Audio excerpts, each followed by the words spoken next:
classroom. So this is the central web page which offers you integration to all kinds of databases related to your genes, genomes, to proteomes, to structure, taxonomy, and several drug related information. Right. So today I would like you to get the nucleotide sequence or gene sequence. You can go to nucleotide sequence. You have to select nucleotide here. Yes, nucleotide sequence. So tell me some gene. Suppose now um, we are hearing more about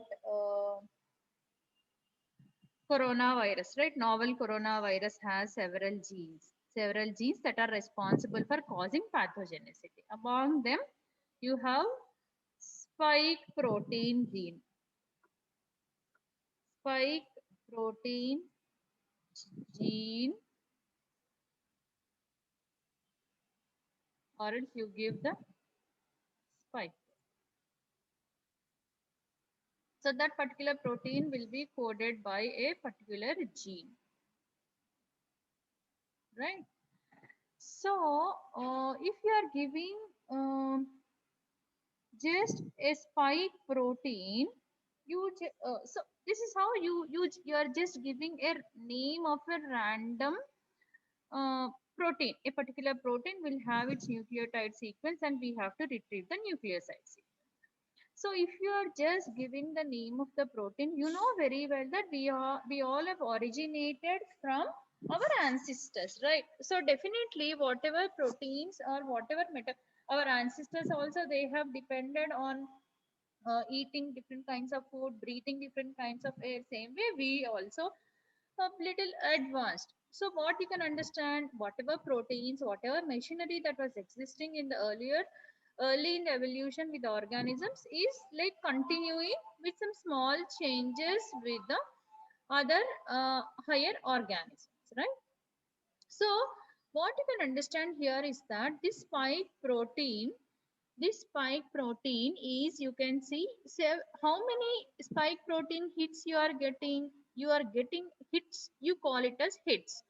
Total number of items that are displayed here is hits. So you are getting almost 68,901 spike protein related hits that are where these many sequences are available. They are available at NCBI databases, EMBL, GenBank, DDBJ. These three are nucleotide sequence databases, right? So these uh, nucleotide sequences related to spike protein that are present in all the three databases are integrated and they are displayed here. And suppose these many are available. So but what was our aim? We were looking for the spike protein of novel coronavirus 2, right?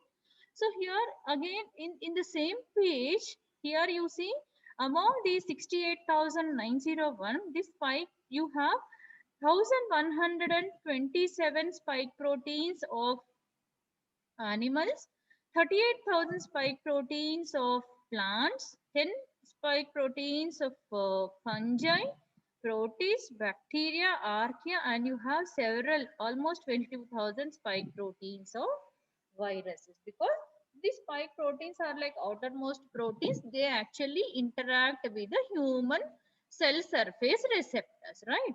So they are well studied in viruses.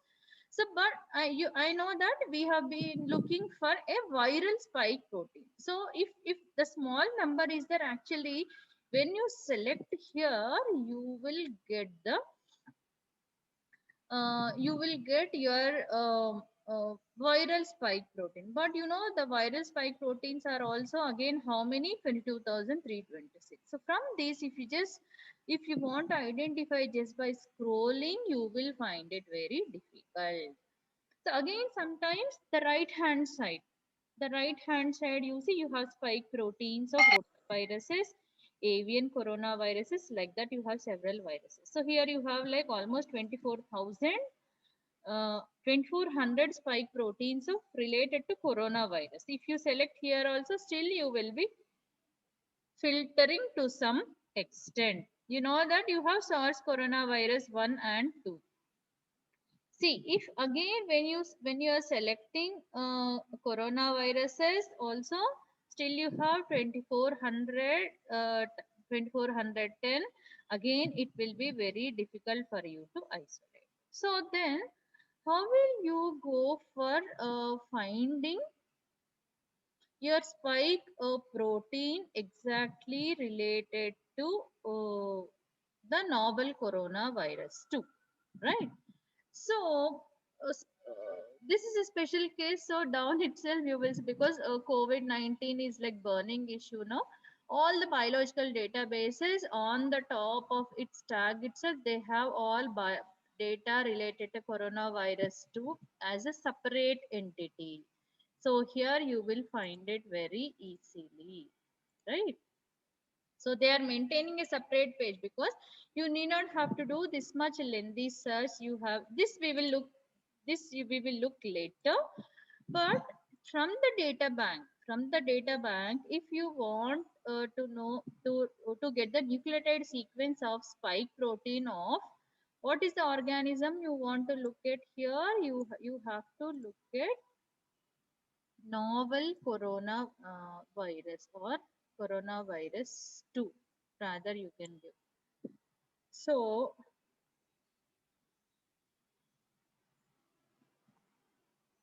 SARS CoV, you can give the virus name. Are you following me what I'm speaking? So if you give the exact virus name, so you have more chances of getting spike proteins of your what you are actually looking at. Can you see the sequence here? So when you are giving some filters, just when you have given spike protein, you have seen you are getting 68,000 almost. But and your name of the organism from which you are looking at gives you your sequence directly. So this is what I would like to say. So same way, for example, you want to talk about some gene related to glycolysis. Glycolysis means suppose hexokinase. You know that all organisms are depending on glucose and they all have more chances of having hexokinase. So just if you give hexokinase, you will get many hits, but hexokinase and human being, so you will get it hexokinase sequence directly. So now here displayed is the spike protein gene of SARS coronavirus 2. So this is the surface, the spike protein is also called as surface glycoprotein from severe acute respiratory syndrome coronavirus 2. Host is human vertebrate, right? So here you have related information and related sequences. This is like complete, from the complete sequence you have. And you also have so if you see like very lengthy some in thousands, if you see what you have to understand is because you know all over the world your viral genomes are getting sequenced and they are getting submitted to the databases. So anyway, in the total genome also you will have, but you will you will have you need the single genome sequence, single gene sequence, right? So this is the reference genome sequence from which we are currently developing all because you know the virus is undergoing lot of mutations all over the world, and you every day you it is under, you know, all mutations, deletions, duplications, frame shifts and all that. Because all that changes are going, the NCBI will decide a particular genome as a reference genome. From that only we should take the sequences and we should start designing drugs or we should start designing vaccines, like that, right? So now from the reference sequence, so definitely you will get it out because here down you have some around 2000 hits. So from that which sequence you have to take is definitely you have to look for the reference sequence. So now from the genome you have the information mm, related to your spike protein gene, right? So this spike protein gene consists of, just a minute, yeah. So this spike protein gene, the size is 3800, like 3822 base pairs. And what is the nature of the sequence that they have submitted? Who, from where we are getting this sequence? You know that this is from the initial isolates that were isolated from Wuhan, right? So they have sequenced and they have submitted to the database. And now we are able to retrieve, and the page, this is called as GenBank page of NCBI. So GenBank page of NCBI gives you some basic information related to some reference sequence. So this is actually the reference number. This you require and you should copy this and you should all. So whenever you work with sequences, you should have a Word document ready in your hand, empty Word document, and you should take some relevant information from your NCBI page, right? So this is the reference, because each one will, you will have a roll number, right? Same way, because when they are entered into the database they will be given a roll number, rather I can say. So this is called as reference number, or this is also called as accession number. So with this ID, you will be able to get the sequence directly from the NCBI. I will show you that method also. When you know this, you can get it directly. When you don't know, you should put the keywords and the organism, then you have to search. So it is giving the basic information like what is the size and what is the nature of the biomolecule, whether it is DNA, RNA. So that information also you have to take into consideration. Then it is giving you, it is telling you something related to the project, from which project this sequence is available to you. So if you click on this project related information, so it will direct you to the project database, because isolating the viral genome, sequencing, then doing the proper annotation and submission, all that is like a project for the scientist, group of scientists. So this is a reference sequence submitted to the International Nucleotide Sequence Database Consortium, INSDC. So INSDC is actually the collaborator between all European, Japanese, and the US based genomes, US based genome related information. So this is from the bio project published by a group of scientists in 2021 June, right? Um, so again, if you go back to this GenBank page, if you scroll down, you will get some more information like uh, who is the scientist they who have done this sequencing and submission. You will get all the information and name of the paper, title of the paper: a new coronavirus associated with human respiratory disease in China. So this was a paper published in 2020 in Nature, right? So then you see direct submissions like that, authors. So some literature, who are all the people they have submitted information to the database, so that information you will be able to get here.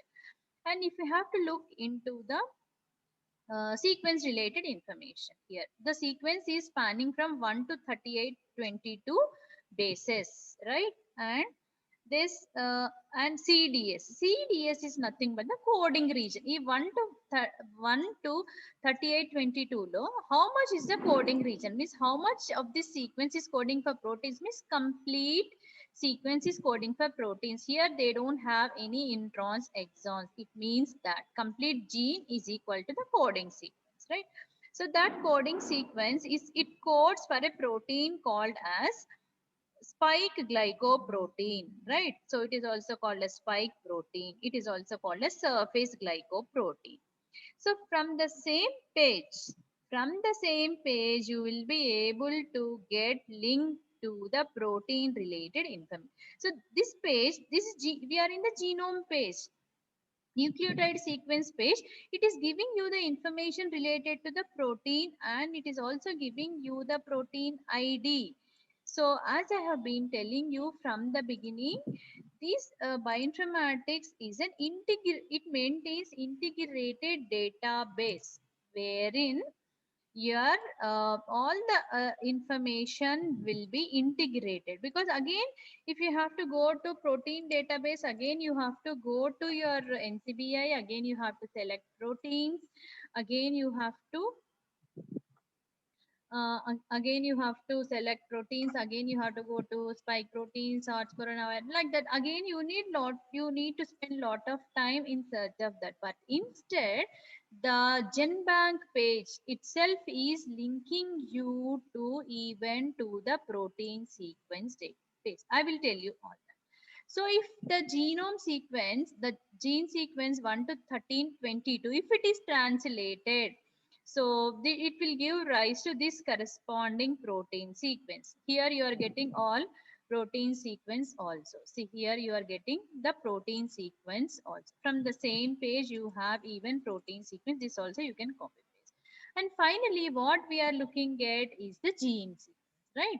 So gene, genes codes for proteins. So most of the proteins, they protein synthesis starts with ATG, right? ATG is the starting codon that codes for methionine. So you see, this is the starting of the gene, and always the genes, coding regions of the genes end with a stop codons, TAA, UAA, UGA, UAG, right? If it is mRNA. So since this is a DNA sequence, because for all the analysis we require DNA sequence, so hence we get DNA sequence here. So TAA is the stop codon. So this is how you will get here. See, what is the size? You see, this is 1 to 13, sorry, 38, 22, 38, 22. That much lengthy DNA sequence is available.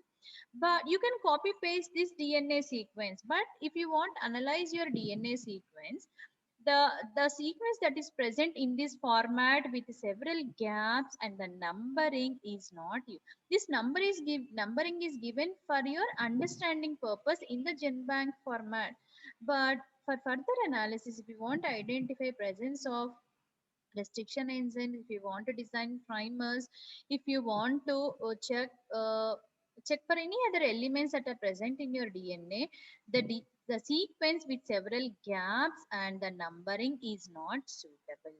Hence, the same page will give you some information, some highlighted information called as FASTA. Means FASTA is a format. FASTA is a format of your DNA or protein related information without any gaps and numbering from beginning to end. See, ATG, from ATG, sorry. Oh, I went back. From ATG to TAA. From ATG to TA, you even have in this page, but the sequence is with several gaps and numbering, so that will not be suitable for further analysis. The same page will direct you to a shortcut called as FASTA. If you click on that, you will get this nucleotide related information without any gaps and numbering. And if you see in the beginning of this sequence, this is the sequence from ATG to TAA. But in the beginning of the sequence, it is also characterized with the help of a symbol called as greater than. If any sequence with the greater than symbol means that is a FASTA format. But just instead of giving the gene sequence, it is also revealing you with basic information like what is the accession number, from where to where in the genome this gene is spanning, and what is the name of the organism. So that basic information it is giving you, and you are able to get the complete sequence. So for further analysis, it is always important for you to copy from the greater than symbol. From the greater than symbol, you should copy this sequence and paste it in your Word file. So what are the different things you are getting from the GenBank page? You tell me. From the GenBank page, you are able to get the spike proteins that are present in all different organisms. And if you start using the filters right side, left side, you are able to reach to your where whichever organism you want the spike protein, you will be able to get very easily, right? So this is the protein ID, and this is the all basic related information from your GenBank, right? So these are all the basic things you get from GenBank. So let me go back to the GenBank page. This was the FASTA sequence that you have retrieved, right?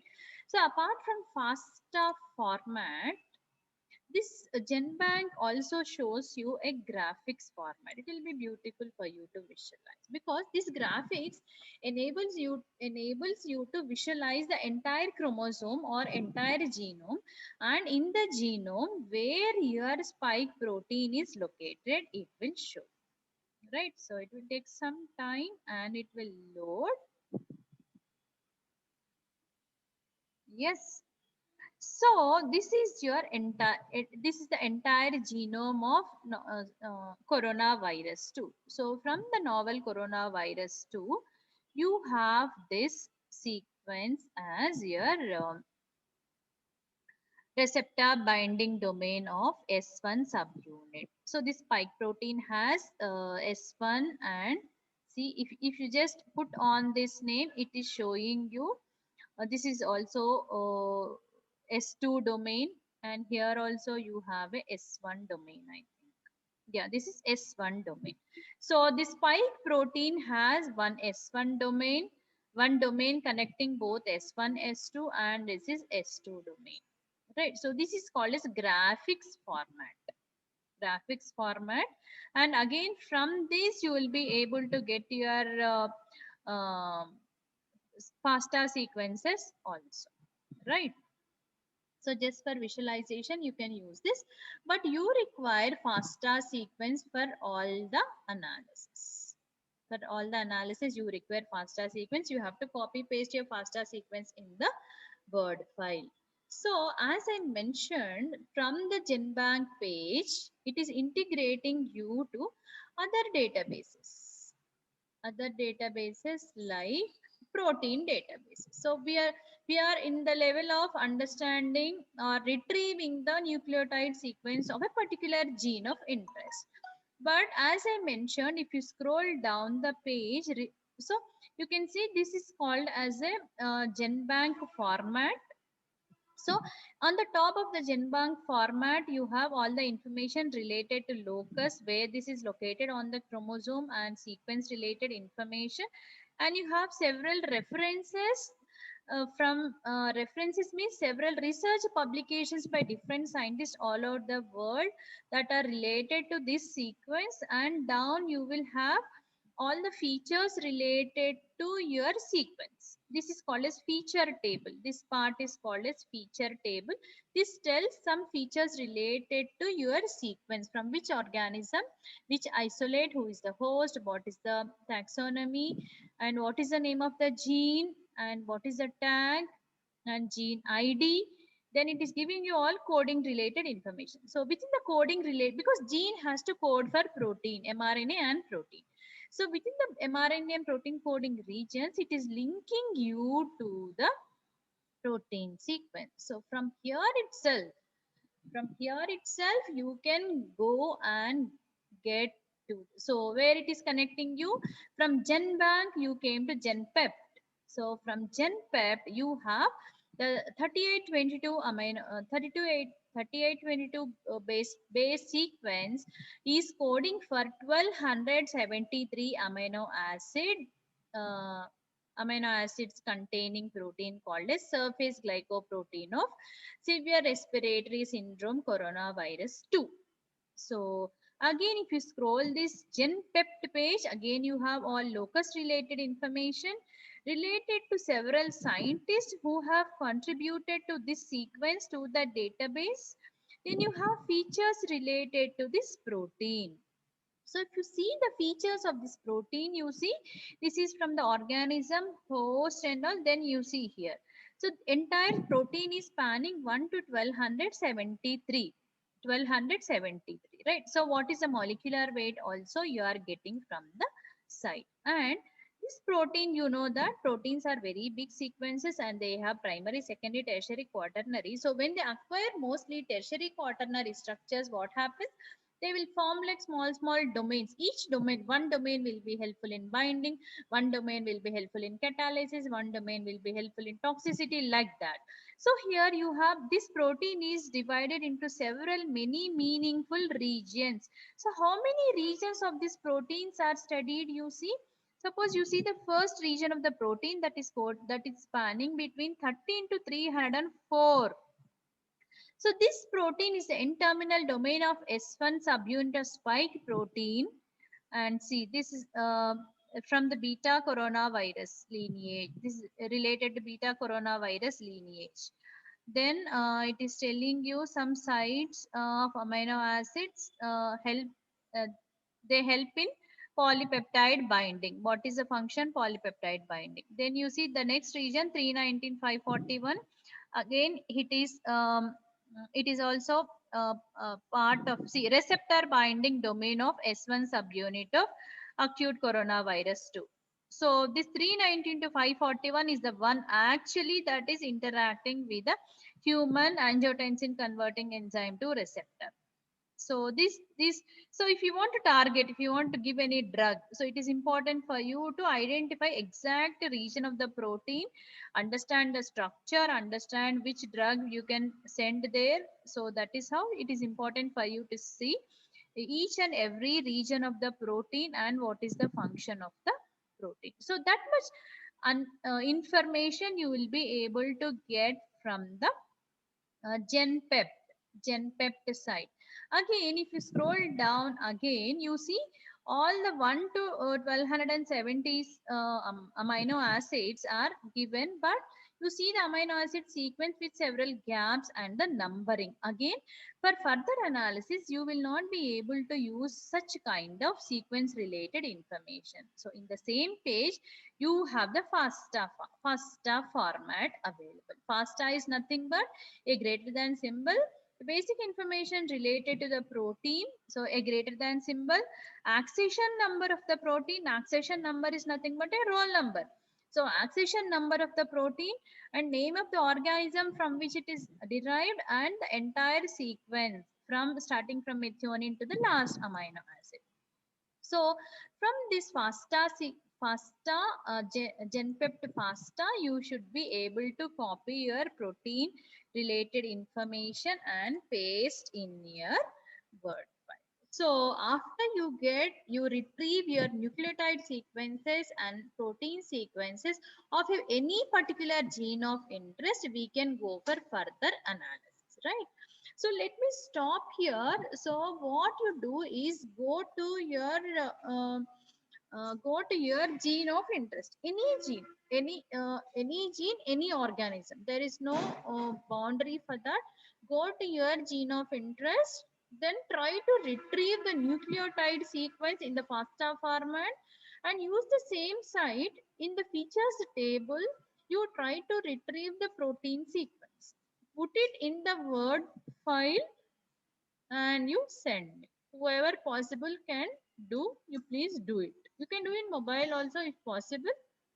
You do it and you submit that. Okay, or you don't submit, you just keep it for yourself. Then tomorrow I will tell you what are the different analysis we need to do for these retrieved DNA, retrieved protein seq. Because ATGC, it will not give you much understanding. When you analyze, you will know what are the